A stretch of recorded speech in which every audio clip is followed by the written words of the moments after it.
Hey, so I figured something out that I thought I'd tell you about. This took me like 30 years to figure out, and I figured it out on this tour.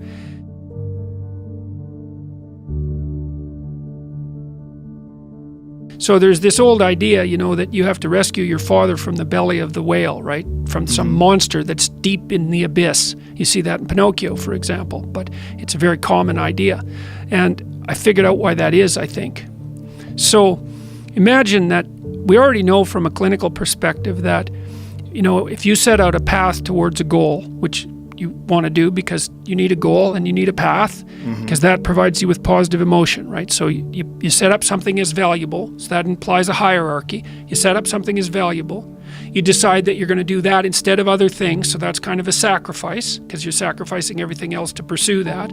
And then you experience a fair bit of positive emotion and meaning as you watch yourself move towards the goal. And so the implication of that is that the better the goal, the more full and rich your experience is going to be when you pursue it. So that's one of the reasons that's one of the reasons for developing a vision and for fleshing yourself out philosophically, because you want to aim at the highest goal that you can manage.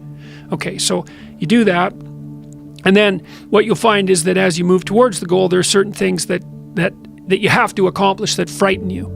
You know, maybe you have to learn to be a better speaker, a better writer, a better thinker, or you have to be better to people around you, or you have to learn some new skills and you're afraid of that, whatever, because it's going to stretch you if you pursue a goal, and so that'll put you up against challenges. Okay, so all the clinical data indicates, well, the opposite of safe spaces, as Jonathan Haidt has been pointing out, that what you want to do when you identify something that someone is avoiding that they need to do because they're afraid, you have them voluntarily confront it. And so you break it down. What you try to do if you're a behavior therapist is you break down the thing they're avoiding into smaller and smaller pieces until you find a piece that's small enough so they'll do it. And it doesn't really matter as long as they start it, you know, then they can put the next piece on and the next piece. And what happens is they don't get less afraid exactly, they get braver. They get it's like there's more of them. And here's why. So imagine you do something new, and that's informative, right? There's information in the action, and then you can incorporate that information and turn it into a skill and turn it into a transformation of your perceptions. So there's more to you because you've tried something new. So that's one thing.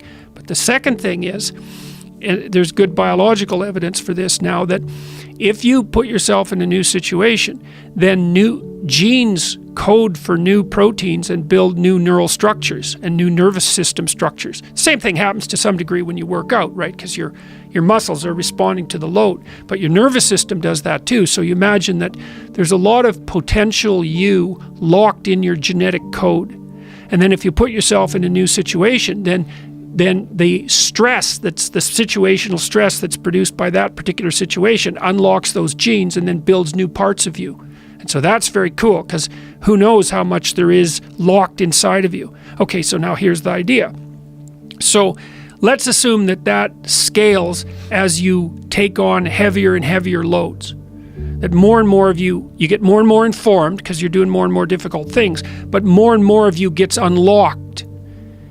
And so then what that would imply is that if you got to the point where you could look at the darkest things, so that would be the abyss, right? That would be the deepest abyss. If you could look at the harshest things, like the most brutal parts of the suffering of the world and the malevolence of people and society, if you could look at that straight and directly, that would turn you on maximally.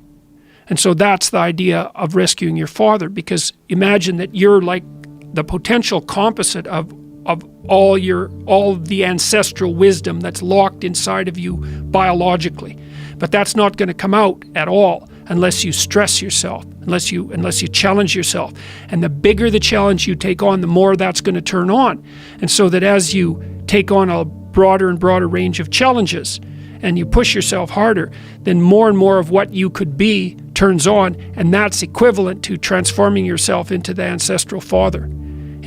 Because you're like the, what would you call it? You're the consequence of all these living beings that have come before you. And that's all part of your biological potentiality.